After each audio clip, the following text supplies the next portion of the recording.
Yoga is not merely a physical exercise. It is a complete science of life that teaches us how to align our body, mind, and spirit.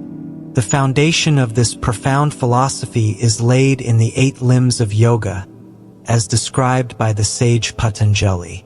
These 8 limbs provide a step-by-step guide toward inner freedom, peace, and self-realization. Understanding them deeply can transform not only how we live but also how we perceive ourselves and the world around us. The first 2 limbs of yoga are Yama and Niyama, which focus on ethics, morality, and personal discipline. Yama is about how we relate to others. It includes principles such as non-violence, truthfulness, honesty, moderation, and non-possessiveness. Practicing Yama means learning to live in harmony with the people and the world around us. When we follow these principles, our relationships improve, our actions become more conscious, and we experience less conflict and more peace. Niyama, on the other hand, is about self-discipline and how we treat ourselves. It emphasizes cleanliness, contentment, discipline, self-study, and surrender to a higher consciousness.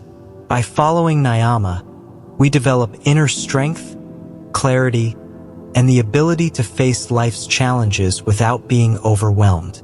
It is the practice of cultivating a strong inner foundation so that the mind and body are ready for the deeper stages of yoga. Together, Yama and Niyama are not merely rules. They are practical tools for daily life. Imagine a person who practices non-violence and truthfulness. He naturally attracts trust, respect, and cooperation from others. Similarly, someone who practices contentment and self-discipline experiences less stress and more balance in life. These principles are timeless and universal, relevant not just in ancient India but in today's fast-paced, stressful world. The journey of yoga begins with these first 2 limbs because without ethical conduct and personal discipline, the higher practices of yoga cannot bear fruit.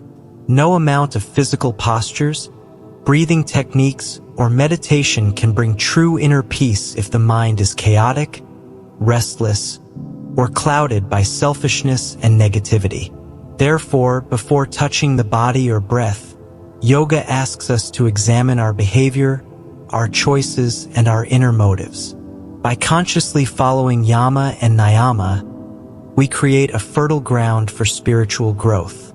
The mind becomes calmer, the heart more compassionate, and the body more aligned with natural harmony. In this state, we are ready to move toward the next stages, Asana and Pranayama, which connect body and breath to consciousness. These practices further prepare the seeker for the inward journey that leads to true liberation and lasting happiness. After laying the foundation with Yama and Niyama, the next step in yoga is Asana, the practice of postures. Often, when people hear the word yoga, they think only of physical exercises, but in Patanjali's system, Asana has a much deeper meaning. Patanjali describes asana simply as a posture that is steady and comfortable. The purpose is not to show flexibility or strength, but to prepare the body for meditation by making it stable, relaxed, and free from discomfort. A steady and comfortable body allows the mind to settle. If the body is tense, restless, or in pain, the mind mirrors that unrest. Asana purifies and strengthens the body, improves circulation, digestion, and overall health, and creates a foundation for inner work. Every posture, when practiced with mindfulness, becomes a form of meditation. Holding a seated posture patiently teaches patience. Balancing poses cultivate focus and determination. Forward bends teach humility and surrender. Thus, asana is both physical and mental training, guiding the practitioner toward awareness and presence. Moving from the body to breath, we arrive at pranayama, the conscious control and regulation of life energy. Breath is more than a physical function. It is the carrier of prana, the vital energy that sustains all life.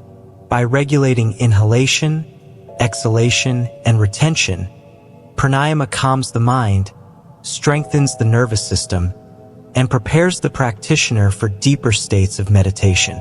Practices such as annulum vilum, alternate nostril breathing, balance the left and right hemispheres of the brain, kapalabhati, cleansing breath, energizes and detoxifies the body, and Brahmari, humming bee breath, soothes the nervous system. The key is mindfulness. Breathing should be controlled, steady, and attentive. When practiced daily, even for a few minutes, pranayama reduces stress, increases focus, and harmonizes emotions. Asana and pranayama together are like two wings of the same bird. A stable body allows for calm breath, and a regulated breath stabilizes the mind. Only when both body and breath are aligned can the practitioner proceed to the inward journey, Pratyahara and Dharana, the withdrawal of senses and concentration of the mind. In modern life, where stress, digital distractions, and physical inactivity dominate, these practices are especially relevant.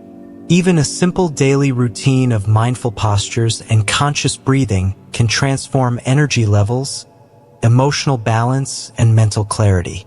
Yoga teaches that by mastering the body and breath, we gain control over the mind, laying the groundwork for inner freedom and self-realization. After mastering the body and breath through asana and pranayama, the next stage in yoga is the inner journey of the mind.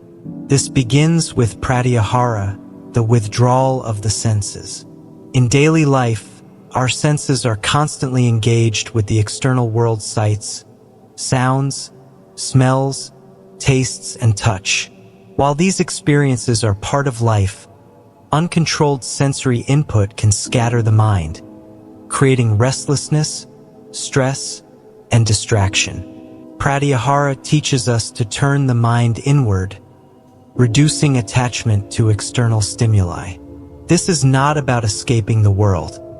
It is about creating a space where the mind can rest, observe, and prepare for deeper concentration.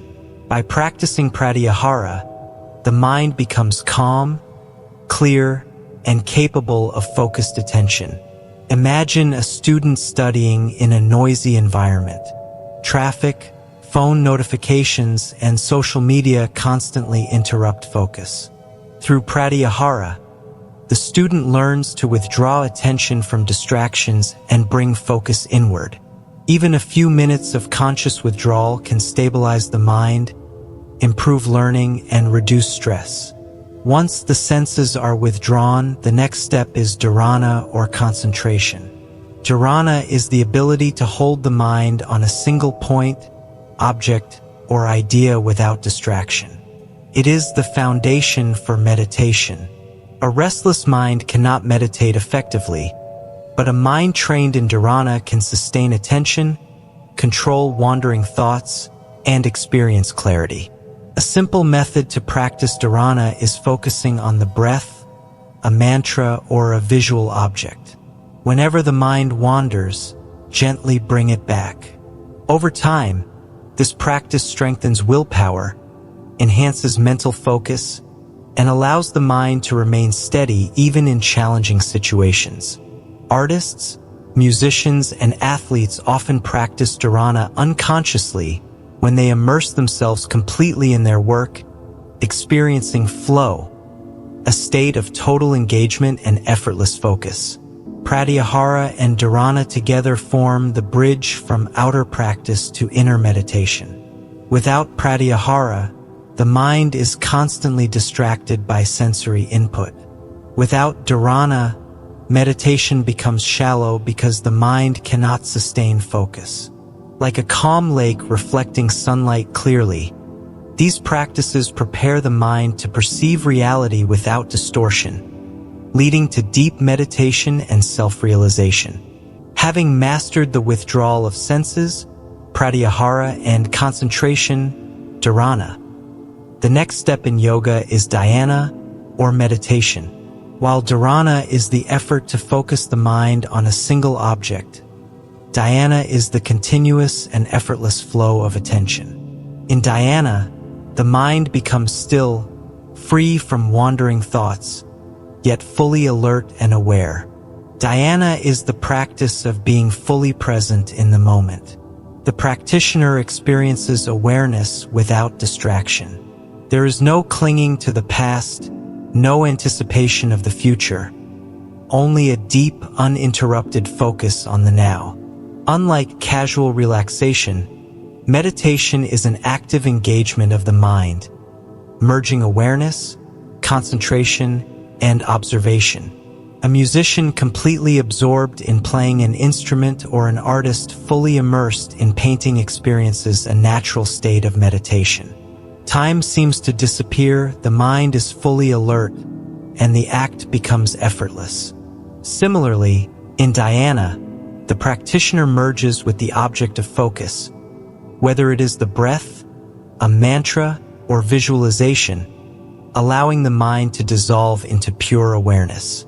Benefits of Dhyana: reduces stress and anxiety, improves focus, creativity, and memory, enhances emotional resilience, provides a profound sense of inner peace and joy.